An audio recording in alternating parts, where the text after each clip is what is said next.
Assalamualaikum warahmatullahi wabarakatuh.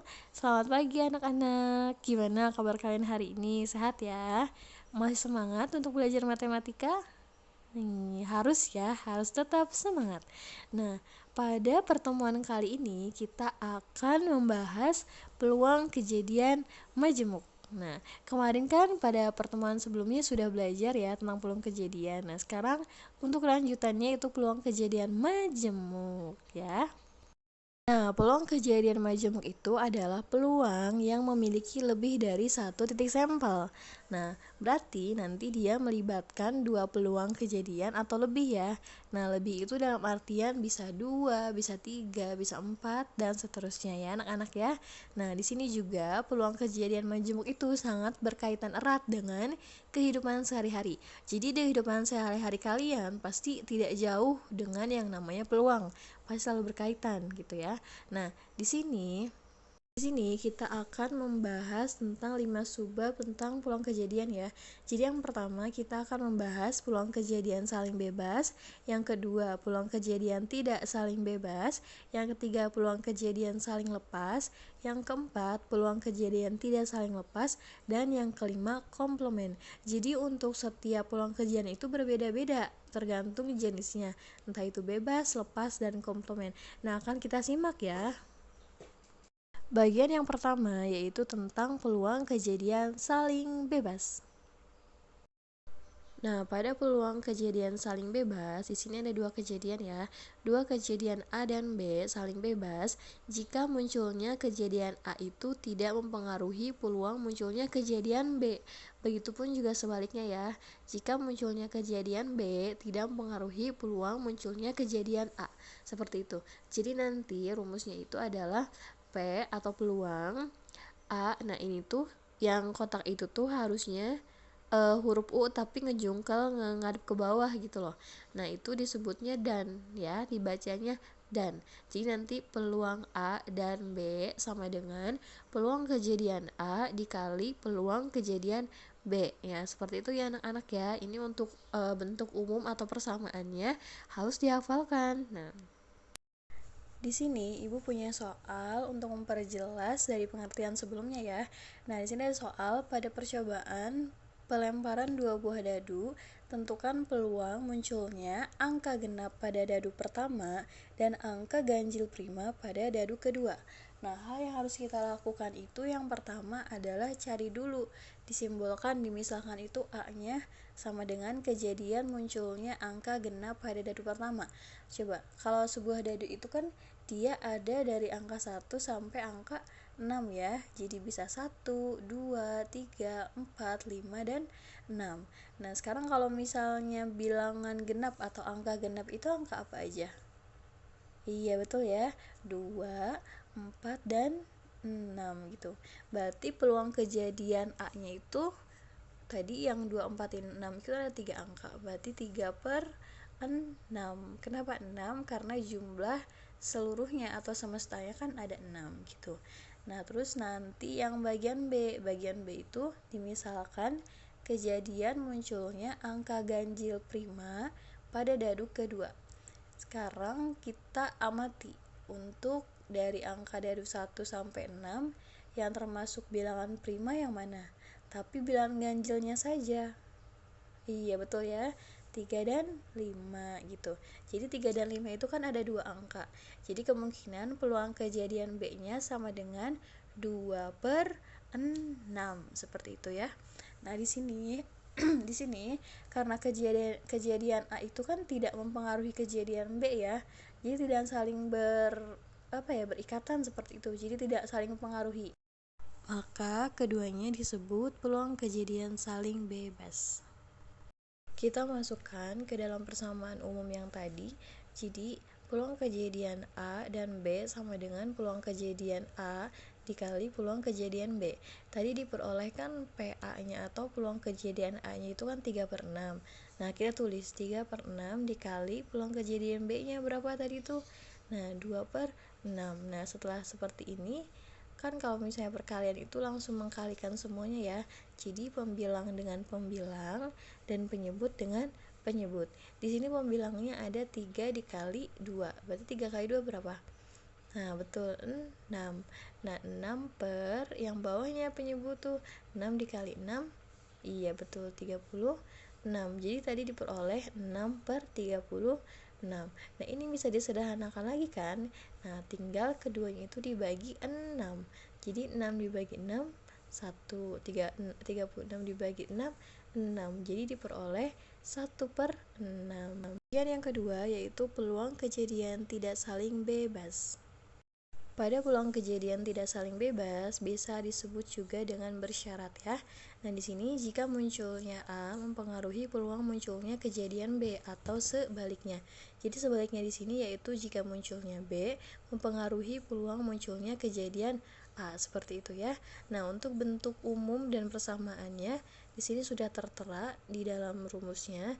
Nah, ini yang kotak itu tetap ya arah lengkungnya ke bawah, jadi dan gitu. Dibacanya seperti ini. Jadi nanti peluang kejadian A dan B sama dengan peluang kejadian A dikali peluang kejadian yang bersyarat yang B di A, seperti itu ya. Nah, itu juga sebaliknya. Kalau misalnya di yang ketahuinya peluang kejadian B, berarti bersyarat yang di A-nya, seperti itu. Di sini Ibu punya soal, yaitu sebuah kotak berisi 5 bola merah dan 4 bola biru. Jika diambil 2 bola satu persatu tanpa pengembalian, tentukan peluang terambil bola merah pada pengambilan pertama dan bola biru pada pengambilan kedua. Nah, hal yang pertama harus kita jawab adalah di sini kan ada keterangan. Pada pengambilan pertama tersedia 5 bola merah dan 4 bola biru kan.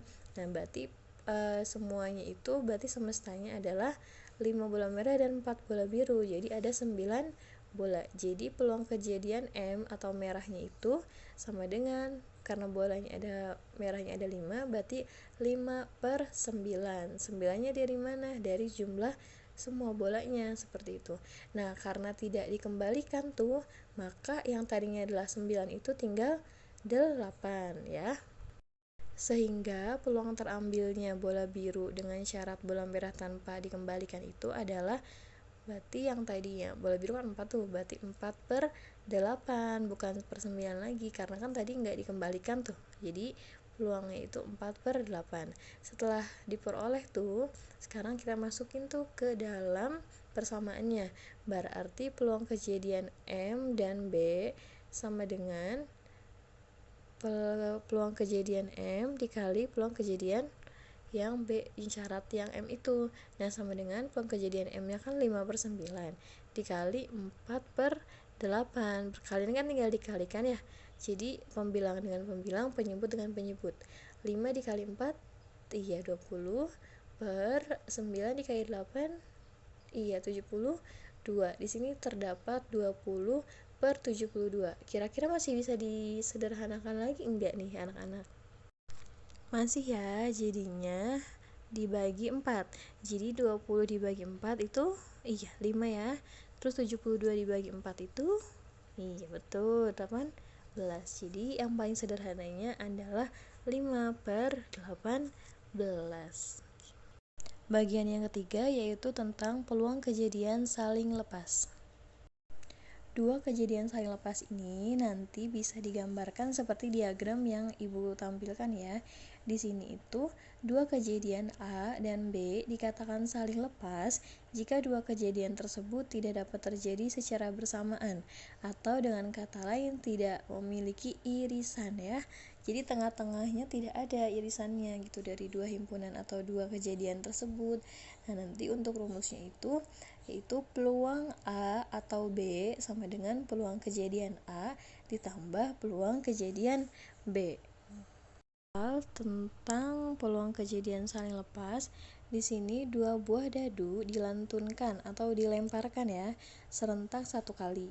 Jika A adalah kejadian munculnya mata dadu yang habis dibagi 5 dan B adalah kejadian munculnya dua mata dadu yang jumlahnya habis dibagi 4, nah maka tentukan itunya peluang saling lepasnya ya. Nah, di sini jawabannya itu jadi nanti kita tulis A-nya itu berarti kan kejadian munculnya dua mata dadu yang habis dibagi 5 kan. Kalau dua mata dadu itu kan dari 1 sampai 6. 1 2 3 4 5 6. Yang habis dibagi 5 itu angka apa aja? Iya, betul. Cuman angka 5 saja ya, berarti peluang kejadian A-nya itu adalah 1/6. 6 itu dari jumlah semua dadu itu gitu ya. Nah terus yang B-nya yaitu kejadian munculnya 2 mata dadu yang habis dibagi 4 gitu. Dari angka 1, 2, 3, 4, 5, 6 yang bisa dibagi 4 yaitu cuma 4 aja ya. Berarti peluang kejadian B-nya itu sama dengan 1/6. Nah, setelah didapat tuh peluang kejadian A dan peluang kejadian B-nya, kita masukkan ke dalam persamaan. Di sini persamaannya peluang kejadian A atau B sama dengan peluang kejadian A ditambah peluang kejadian B. Tadi kan diperoleh ya, 1/6 ditambah 1/6, kita jumlahkan jadinya 2/6. Sederhanakan lagi nanti menjadi 1/3 seperti itu. Kemudian untuk bagian yang keempat kita akan belajar peluang kejadian tidak saling lepas. Peluang kejadian tidak saling lepas ini berkebalikan dengan peluang kejadian saling lepas. Jika tadi peluang kejadian saling lepas itu kejadian tidak dapat terjadi secara bersamaan, maka untuk peluang kejadian tidak saling lepas itu kejadian dapat terjadi secara bersamaan. Seperti itu ya perbedaannya ya. Nah, untuk bentuk umum atau persamaannya nanti menjadi peluang A atau B sama dengan peluang kejadian A ditambah peluang kejadian B dikurangi peluang kejadian A dan B. Di sini Ibu punya contoh, yaitu sebuah kartu diambil secara acak dari satu set kartu remi. Pasti tahu kartu remi kan? Ya. Nah, di sini tentukan peluang bahwa yang terambil adalah kartu hati atau kartu bergambar. Kartu bergambar yang contohnya itu kartu king, queen, dan jack ya. Nah, jawaban, karena yang harus kita cari itu adalah himpunan semestanya, yaitu NS-nya atau banyaknya kartu remi tersebut. Coba, kartu remi itu ada berapa? Iya, betul ya, 52 ya. Nah, terus berikutnya kita harus mencari banyaknya kartu hatinya atau NA-nya. Nah, kartu hati itu berarti ada 13 ya. Terus banyak kartu bergambarnya. Yang tadi tuh, yang king, queen, dan jack itu berarti kalau digabung jadi betul jadi 12 ya. Nah, berarti nanti diperoleh sebagai berikut. Diperoleh juga kalau misalnya kartu hati dan kartu bergambar itu dapat terjadi secara bersamaan ya, yaitu nanti jadi kartu king hati, queen hati, dan jack hati. Nah, sehingga A dan B itu berarti tidak saling lepas gitu ya. Nah, tidak saling lepasnya itu ada 3 karena A dan B-nya ada 3 seperti itu. Nanti tinggal dimasukkan ke persamaan yang tadi.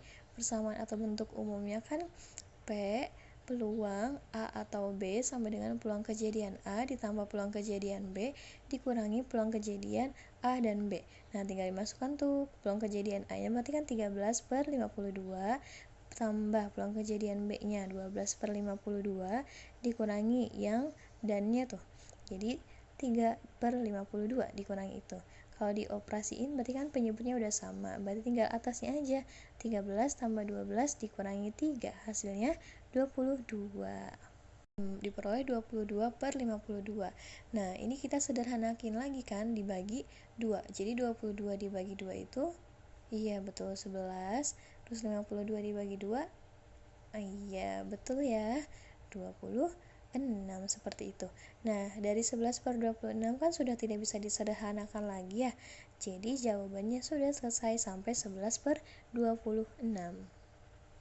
Pembahasan terakhir yaitu tentang komplement.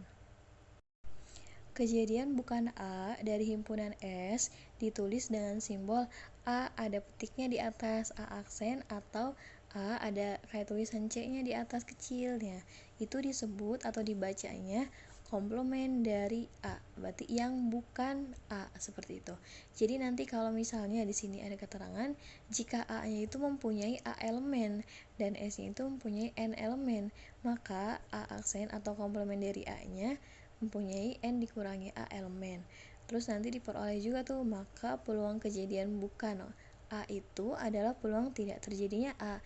Nanti di sini ada penghitungan rumusnya atau penjabaran rumusnya. Di sini peluang kejadian A itu kan N dikurangi A per N tuh yang tadi.